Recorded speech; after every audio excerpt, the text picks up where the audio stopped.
ছাত্র জীবনে কিভাবে রাজনীতিতে যুক্ত হলেন? ধন্যবাদ। ছাত্র রাজনীতিতে আমি যুক্ত হয়েছি 1979 সালে।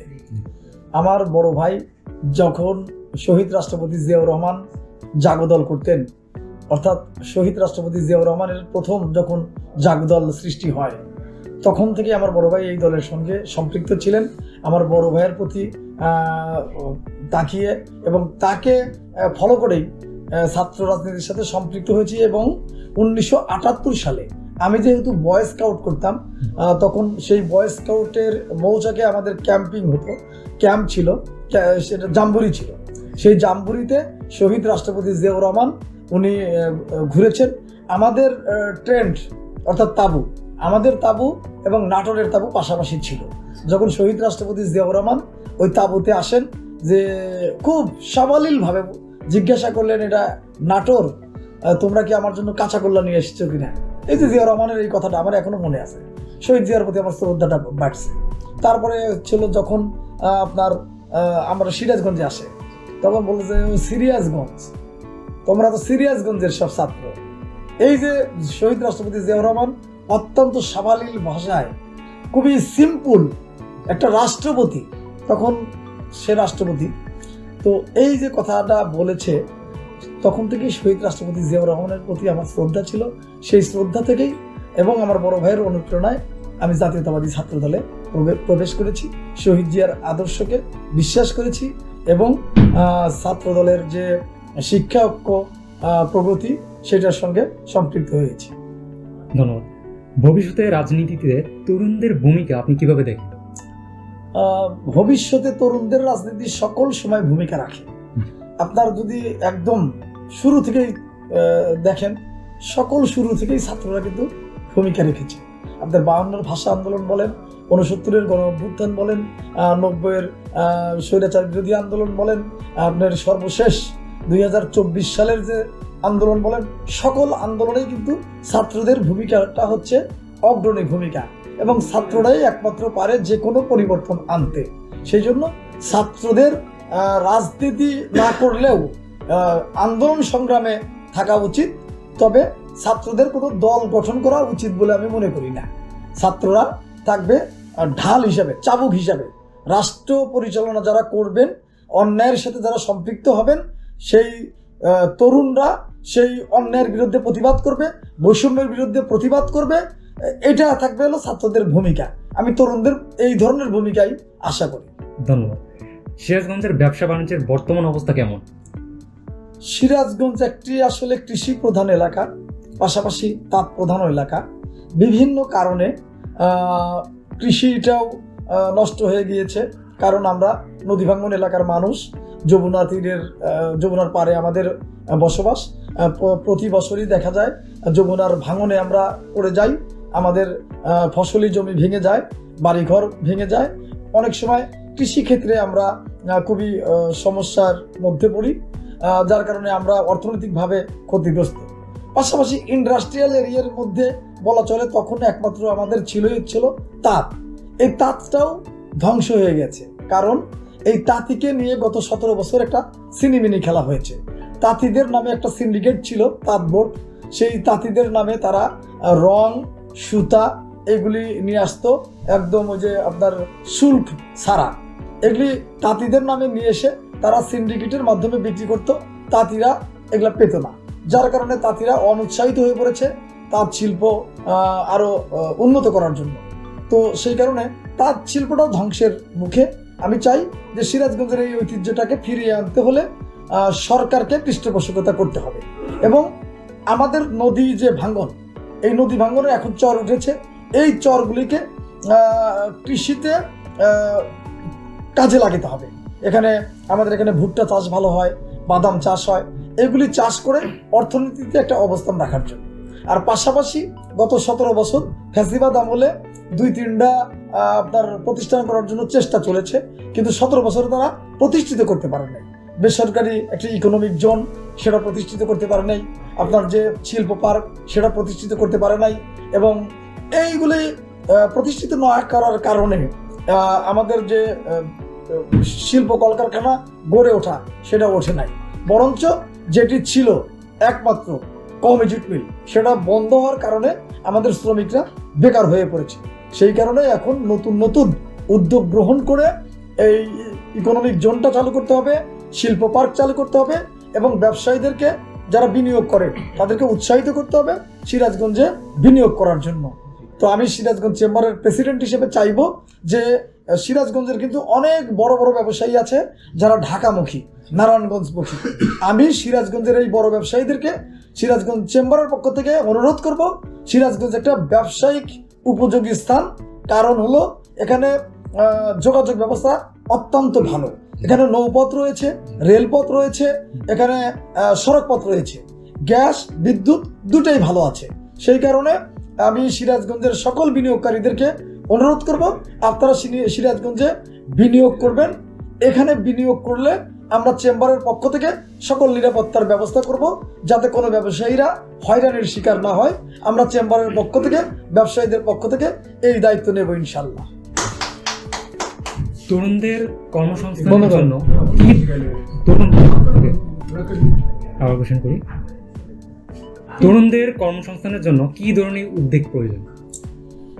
তরুণদের কর্মসংস্থানের জন্য তাদেরকে প্রশিক্ষণ দিতে হবে, বিশেষ করে যে আপনার ভোকেশনাল টাইপের যে টেকনোলজির, তারপরে কারিগরি যেটা আছে সেই কারিগরিতে প্রশিক্ষণ দিতে হবে এবং বেশি বেশি করে কারিগরি কলেজ, কারিগরি বিশ্ববিদ্যালয়, যুব উন্নয়ন এগুলোর দিকে ঝুঁকতে হবে। এবং বিশেষ করে টেকনোলজির যুগ, কম্পিউটারটা তো অবশ্যই বেশি আয়ত্তে নিয়ে আসতে হবে এবং এইগুলিকে আইসিটি যেটা আছে সেটাকে আয়ত্তে নিয়ে আসতে হবে, সেটার মধ্যে সম্পৃক্ত থেকে এখানে প্রশিক্ষিত হতে হবে। প্রশিক্ষিত হয়ে তাদের বিভিন্ন জায়গায় কাজে লাগাতে হবে এবং শুধু যে এই ব্যবসা অথবা চাকরি এগুলোর উপর নির্ভরশীল হলে চলবে না। এই কারিগরি শিক্ষায় শিক্ষিত হতে হবে। কারিগরি শিক্ষায় শিক্ষিত হয়ে আমাদের বেকারত্বটা দূর করতে হবে, তরুণদেরকে উৎসাহিত করতে হবে টেকনোলজির দিকে, কারিগরি শিক্ষার দিকে। আপনাকে পৌরসভার সম্ভাব্য মেয়র প্রার্থী হিসেবে আলোচনা করা হচ্ছে, এই বিষয়ে আপনার অবস্থান কি? পৌরসভার মেয়র হিসেবে আমাকে সম্ভাব্য প্রার্থী করার জন্য বিভিন্ন জায়গায় আলোচনা আছে, এই কারণে যে আমি 2021 সালে আমি ফ্যাসিবাদের আমলে পৌর মেয়র ইলেকশন করেছিলাম। পৌর মেয়র ইলেকশন করার মাত্র 2 ঘন্টা আমি আর ভোট করার সুযোগ হয়েছিল, মানে 2 ঘন্টা ফ্রি ছিল, মানে সেখানে কোনো মানে কারচুপির কোনো ছিল না, পরিকল্পনা ছিল কিন্তু তারা বুঝতে পারে নাই আমার যে জনগণ যে আমাকে ভোট দিবে সেটা বুঝতে পারে নাই। যখন ফ্যাসিবাদী ওই আমলে যারা প্রার্থী ছিল যখন বুঝতে পেরেছে যে আমার পক্ষে বিপুল ভোট পড়ছে, তখন তারা মেয়রের ব্যালটটা কেড়ে নেয়, কমিশনারের ভোট ব্যালটটা ছেড়ে দেয়, মেয়রের ভোট কেড়ে নিয়ে মেয়রের সিল তাদের পক্ষে দিয়ে তারা ভোটটা করে নেয়। এটা জনগণ সিরাজগঞ্জের পৌরবাসী দেখতে পেরেছে, জানতে পেরেছে, বুঝতে পেরেছে, যার কারণে জনগণ আমাকে বলে জনতার মেয়র। এটা কিন্তু আমি নিজে নিজে ঘোষণা করি নাই, এটা জনগণ বলে জনতার মেয়র। যেহেতু আমি 2021 সালে ইলেকশন করেছিলাম, সেই জন্য সিরাজগঞ্জের বেশিরভাগ শ্রমজীবী মানুষ, ছাত্র, স্কুলের শিক্ষক শিক্ষিকা, কলেজের শিক্ষক শিক্ষিকা, তারপরে চাকরিজীবী, তারা সকলেই বলে যে জনতার মেয়র। আর আমার দলের নেতাকর্মীরা তো অবশ্যই বলেন, আমার দলের নেতাকর্মীরা সকল জায়গায় প্রচার করেন, যখন যেখানেই প্রচার করেন জনতার মেয়র সাইদুর রহমান বাচ্চু। সেই কারণে আমি এবারও প্রত্যাশী, যদি দল আমাকে মনোনয়ন দেয় আমি অবশ্যই মেয়র নির্বাচন করব ইনশাল্লাহ। এবং আমার নেতা জনাব ইকবাল হাসান মাহমুদ টুকু ভাইও বিভিন্ন সময় বিভিন্ন মিটিংয়ে উপস্থাপন করেছেন যে সিরাজগঞ্জের জুলাই আগস্টের আন্দোলনের প্রধান সেনাপতি সাইদুর রহমান বাচ্চু, দুর্দিনের কান্ডারি সাইদুর রহমান বাচ্চু, এই কথাগুলি উনি উপস্থাপন করেছেন। এখানেই বোঝা যায় ওনারও আমার প্রতি একটা ভালোবাসা আছে। এবং এখন যে স্থানীয় সরকারের যে দায়িত্বে আছেন, মন্ত্রীর দায়িত্বে আছেন আমাদের পার্টির মহাসচিব জনাব মির্জা ফখরুল ইসলাম আলমগীর স্যার, উনিও আমাকে যথেষ্ট স্নেহ করেন। আপনারা গণমাধ্যমে দেখতে পেরেছেন, আমি যখন ওনাকে সালাম দেই উনি আমাকে বুকে টেনে নিয়ে বলেছিলেন যে ইউ আর গ্রেট লিডার। এই যে তার ভালোবাসা, এতে প্রমাণিত হয় ওনারও একটা আমার প্রতি স্নেহ ভালোবাসা আছেন, যার কারণে আমি বিশ্বাস করি যে উনি যেহেতু স্থানীয় সরকার মন্ত্রণালয়ের দায়িত্বে আছেন, উনি হয়তো যদি সিলেকশন দেয় অথবা মানে মেয়র প্রার্থী ঘোষণা করেন, ওনার প্রতি আমার একটা বিশ্বাস আছে, ইকবাল হাসান মাহমুদ টুকু ভাইয়ের প্রতি বিশ্বাস আছে। সর্বশেষ আমার পার্টির যিনি চেয়ারম্যান, যিনি বাংলাদেশের বর্তমান প্রধানমন্ত্রী, একটি মিটিংয়ে সিরাজগঞ্জে এসেছিলেন। সিরাজগঞ্জের মানুষের মধ্যে কিন্তু ওপেন ঘোষণা করেছিলেন আমার নামটি, যে বাচ্চু বাচ্চু থামো, সিরাজগঞ্জ এই এলাকার মানুষ আমাকে চেনে, আমি এই এলাকার সন্তান। এটা আমার নেতা মেসেজ দিয়েছেন সিরাজগঞ্জবাসীকে যে বাচ্চুর সঙ্গে আমার আগে থেকেই একটা সম্পর্ক বা পরিচয় আছে। এটা সিরাজগঞ্জবাসী মেসেজ পেয়েছে। সেই কারণেই আমি বিশ্বাস করি যে আমার নেতা, আমার দল যদি সিদ্ধান্ত নেয়, ইনশাল্লাহ সেই সিদ্ধান্তে আমি আশাবাদী। যদি নির্বাচনে অংশ নেন, আপনার প্রধান অগ্রাধিকার কি হবে? আমার সিরাজগঞ্জে, আমি যদি আমার সিরাজগঞ্জের জনগণ যদি আমাকে নির্বাচিত করে, অনেকেই বলেন যে আপনি মেয়র হবেন। নির্বাচিত হলে আমি মেয়র হতে চাই না, নির্বাচিত হলে আমি সিরাজগঞ্জ পৌরবাসীর খাদেম হতে চাই, পৌরবাসীর সেবক হতে চাই। যে কোনো সময় যখনই আমাকে ডাকবে তারা যেন আমাকে কাছে পায়, সেই কারণে আমি পৌরবাসীর সেবক হতে চাই।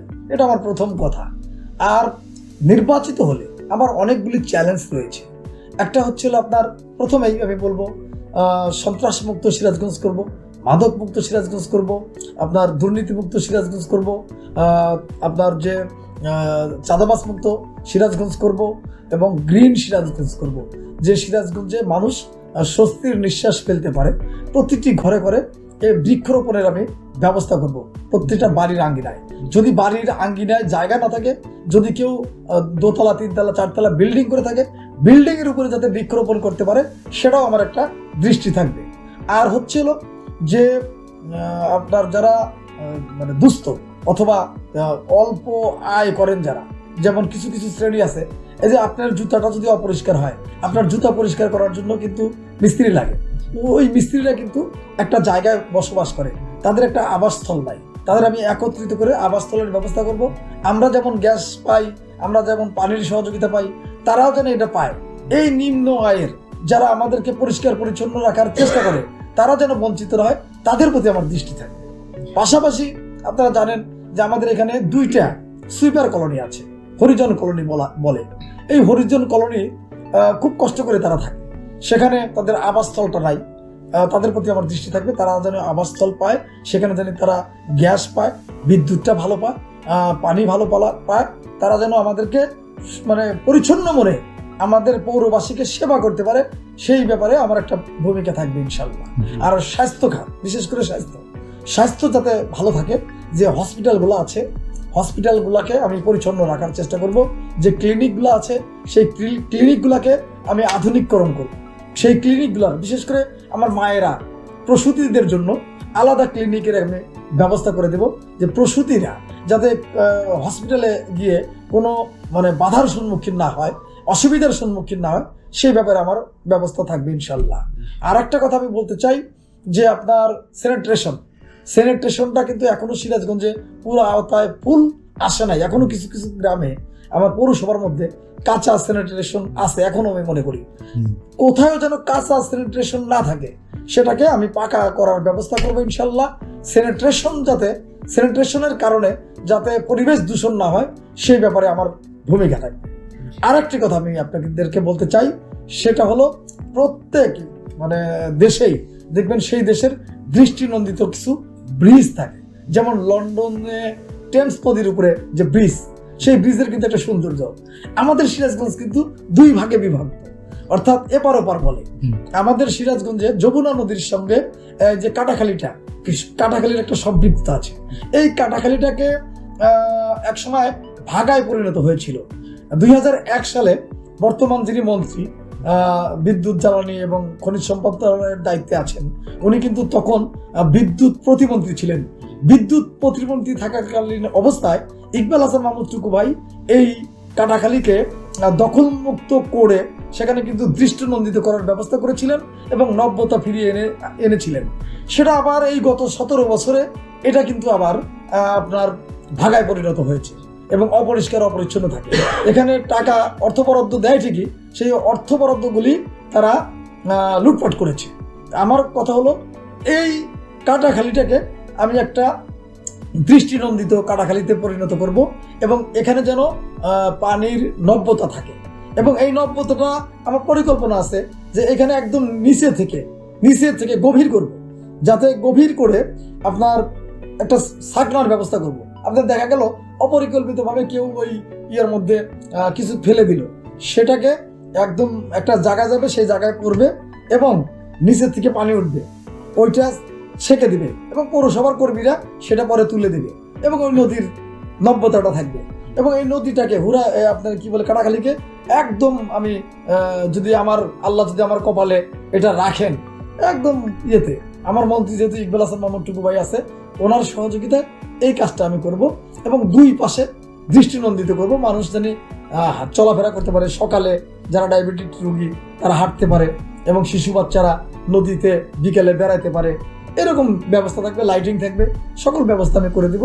এটাকে আমি খুব দৃষ্টিনন্দিত করব আমার এই কাটাখালীকে। আর একটা বিষয় আছে, সিরাজগঞ্জকে আমি যানজট মুক্ত করব। সিরাজগঞ্জ যানজটের আওতায় আছে, ওই যে আমি আগেই বলেছি যে এই কমিউনিটি মিল বন্ধ থাকার কারণে এবং মিল কলকারখানা না থাকার কারণে এরা খুব মানে সস্তা ইনকাম করার জন্য তারা সবাই যে আপনার অটো রিক্সা চালায় এবং এই অটো রিক্সাগুলা অপরিকল্পিতভাবে সিরাজগঞ্জ পৌরসভার মধ্যে চলার কারণে যানজট তৈরি হয়। এই যানজটটা যাতে না হয় তাদেরকে আমি নির্ধারিত স্থানে দিয়ে দেব, যাতে রিক্সাগুলি শহরের মধ্যে প্রবেশ করতে না পারে এবং যে যত্রতত্রভাবে অপরিকল্পিতভাবে সিএনজি স্ট্যান্ড অথবা বাস স্ট্যান্ড অথবা এই যে অটোর স্ট্যান্ড এগুলি যেন করতে না পারে, এটা যেন নির্ধারিত জায়গায় হয়, সেই ব্যবস্থাগুলি আমি করব। মূল কথা হচ্ছে সিরাজগঞ্জ পৌরসভাকে একটি পরিচ্ছন্ন, পরিষ্কার এবং আধুনিক সিরাজগঞ্জ পৌরসভায় পরিণত করব। যদিও এখন আধুনিক আছে, কিন্তু এই আধুনিক পৌরসভার পিছনে কিন্তু অনেক কিছু আছে যেগুলি আধুনিক না। এটা যদি আপনারা জানতে চান ইতিহাসটা, যেমন সিরাজগঞ্জ পৌরসভা প্রথম শ্রেণী, কিন্তু সিরাজগঞ্জের যে ফায়ার স্টেশন এটা কিন্তু প্রথম শ্রেণী না, এটা দ্বিতীয় শ্রেণী। সিরাজগঞ্জ পৌরসভার থেকে আপনার 8 তলা বিল্ডিং এর অনুমোদন দিচ্ছে, কিন্তু এখন যদি কোনো 8 তলায় অগ্নিকাণ্ড ঘটে, এই ফায়ার স্টেশনের ক্যাপাসিটি নাই 8 তলায় গিয়ে অগ্নি নিভানো। তো সেই কারণে এই ফায়ার স্টেশনকে প্রথম শ্রেণীতে উন্নত করতে হবে এবং ফায়ার স্টেশনটাকে আমি যদি পৌরসভার মেয়র হতে পারি অথবা পৌরসভার সেবক হতে পারি, তাহলে আমি এই ফায়ার স্টেশন 2টা ভাগে ভাগ করে দেবো। এই শহরের এই পাশে একটা থাকবে, ওই পাশে একটা থাকবে এবং এটা প্রথম শ্রেণীতে উন্নত করতে হবে। এবং এই ফায়ার স্টেশনে কিন্তু ডুবুরিও নাই, ডুবুরি নিয়ে আসতে হবে, মানে প্রশিক্ষণপ্রাপ্ত যে ডুবুরি সেটাও নাই। এই বিষয়গুলো আমার মানে আপনি যদি প্রশ্ন করেন, সিরাজগঞ্জের অনেক সম্ভাবনাময় সিরাজগঞ্জ, যেমন আবার অনেক ত্রুটি রয়েছে, অনেক সমস্যা রয়েছে, এই সমস্যাগুলো চিহ্নিত করে সমাধান করতে হবে। ধন্যবাদ। আর দুটো প্রশ্ন আছে, তার মধ্যে একতা সংঘ ক্লাবের মাধ্যমে সমাজে কি ধরনের কাজ করছে? একক সংঘ ক্লাবের আমি প্রেসিডেন্ট। একক সংঘ ক্লাবের মাধ্যমে প্রথম হলো আপনার যে ওই যে বেওয়ারিশ লাশ যেগুলি আছে, সেই বেওয়ারিশ লাশ একক সংঘ ক্লাবের মাধ্যমে দাফন করা হয়। একক সংঘ ক্লাবের মাধ্যমে যারা আপনার যে বৃত্তি দেওয়া হয়, যারা মেধাবী ছাত্র এবং অর্থের অভাবে বিশ্ববিদ্যালয় অথবা কলেজে ভর্তি হতে পারে না, তাদেরকে সহযোগিতা করা হয়। এবং একক সংঘ ক্লাবের মাধ্যমে আগে তো এটা বন্ধ হয়েছিল, 17 বছর এটা ফ্যাসিবাদ ছিল। আমরা এখন পরিকল্পনা করেছি যে প্রতি বছর এখানে ক্রিকেট খেলা হবে, ফুটবল খেলা হবে, এখানে ব্যাডমিন্টন প্রতিযোগিতা হবে, আপনার হচ্ছিল টেবিল টেনিস, যেগুলি যদিও সিরাজগঞ্জ জেলায় ইনডোর স্টেডিয়াম নেই। ইনডোর স্টেডিয়ামটা আমি দাবি করেছি যে ইনডোর স্টেডিয়াম একটা সিরাজগঞ্জের প্রয়োজন, সেই কারণে ইনডোর স্টেডিয়াম না থাকার কারণে একক সঙ্গে আমার টেবিল টেনিস খেলার ব্যবস্থা আছে, দাবা। এবং আমাদের সিরাজগঞ্জের কিন্তু একক সংঘ ক্লাবের যে দাবা প্রতিযোগিতায় অংশগ্রহণ করে বাংলাদেশের মধ্যে চ্যাম্পিয়ন হয়, এরকম বেশ কয়েকজন আছে। এবং ইন্টারন্যাশনাল দাবা কিন্তু সিরাজগঞ্জের একক সংঘ ক্লাবে এটা হয়। একক সংঘ ক্লাবের মাধ্যমে আমরা সিরাজগঞ্জের অনেক, আসলে ক্লাব সম্পর্কে যদিও মানুষের ধারণাগুলো ভুল আছে অভিভাবকদের অনেকের, কিন্তু ইন্টারন্যাশনালি দেখবেন ক্লাবের মাধ্যমে কিন্তু সকল বিচার আচার, বিবাহ, সামাজিক দরবার, সালিশ এগুলো কিন্তু ক্লাবের মাধ্যমে হয়। তা আমি চাইবো যে একক সংঘ ক্লাবকে সিরাজগঞ্জের একটা আস্থাভাজন সকল মানুষের, সকল তরুণ সমাজের, যুবকদের জন্য একক সংঘ ক্লাব যেন একটা মডেল ক্লাব হয়, সেটার জন্য আমি চেষ্টা করছি ইনশাল্লাহ। ধন্যবাদ। শেষ প্রশ্ন, আপনি যদি সিরাজগঞ্জের ভবিষ্যৎ 10 বছর পরে কল্পনা করেন তাহলে এটাকে কিভাবে দেখতে চান? 10 বছর পরে যদি আমি সিরাজগঞ্জকে দেখতে চাই, 10 বছর পরে তো সিরাজগঞ্জ, আমি বলেছি যে আমি যে কথাগুলি বললাম এই কথাগুলো যদি বাস্তবায়িত হয়, ইনশাল্লাহ 10 বছর পরে ক্লিন সিরাজগঞ্জ হবে এবং সিরাজগঞ্জ বাংলাদেশের মধ্যে একটা উদাহরণ জেলা হবে, উদাহরণ পৌরসভা হবে 10 বছর পর। এবং সিরাজগঞ্জের যে সম্পদগুলি রয়েছে, সিরাজগঞ্জের যে বিষয়গুলি রয়েছে, এইগুলাকে যদি নার্সিং করা যায় এবং সিরাজগঞ্জে যদি সন্ত্রাসমুক্ত, মাদকমুক্ত, চাঁদাবাজ মুক্ত এগুলো যদি করা যায়, সিরাজগঞ্জ একটা উল্লেখযোগ্য জেলায় পরিণত হবে ইনশাল্লাহ। সে বিষয়ে আমি আশা করি হবে ইনশাল্লাহ। এবং আমাদের যে নেতা বর্তমান যিনি সিরাজগঞ্জের দায়িত্বে রয়েছেন, যিনি বিদ্যুৎ জ্বালানি খনিজ মন্ত্রণালয়ের দায়িত্বে, এবং উনি কিন্তু অত্যন্ত মেধাবী একজন মন্ত্রী। ওনার পরিবারের ইতিহাস কিন্তু 100 বছরের ইতিহাস। ওনার বাবা ভারত পাকিস্তানের অবিভক্ত ভারত পাকিস্তানের মন্ত্রী ছিলেন। ওনার ধারাবাহিকভাবে ওনার দুলাভাই কিন্তু এই সিরাজগঞ্জকে মহকুমা থেকে জেলায় পরিণত করেছেন। ওনার ছোট ভাই চেয়ারম্যান ছিলেন, খুব পপুলার চেয়ারম্যান ছিলেন। ওনার স্ত্রী এমপি ছিলেন। ওনার পরিবারটা কিন্তু অনেক রাজনৈতিকভাবে দূরদর্শিতা রাখেন এবং ইকবাল হাসান মাহমুদ টুকু ভাইও রাজনৈতিকভাবে অত্যন্ত দূরদর্শী একজন ব্যক্তিত্ব, শিক্ষিত একজন ব্যক্তিত্ব। উনি সিরাজগঞ্জকে একদম দেখবেন পরিষ্কার পরিচ্ছন্ন করে ফেলবেন। সিরাজগঞ্জের মানুষের সহযোগিতা উনি চেয়েছেন। ইতিমধ্যেই চাঁদাবাজদেরকে গ্রেপ্তারের আওতায় নিয়ে আসছেন, মানে আইনের আওতায় নিয়ে আসতেছেন। কাজগুলি উনি শুরু করে দিয়েছেন। উনি যদি 5 বছর মোটামুটিভাবে মন্ত্রীর দায়িত্বে থাকেন, নেতৃত্বে থাকেন, ওনার নেতৃত্বে সিরাজগঞ্জ দেখবেন ইনশাল্লাহ অনেক দূরে এগিয়ে যাবে। অসংখ্য ধন্যবাদ আপনাকে।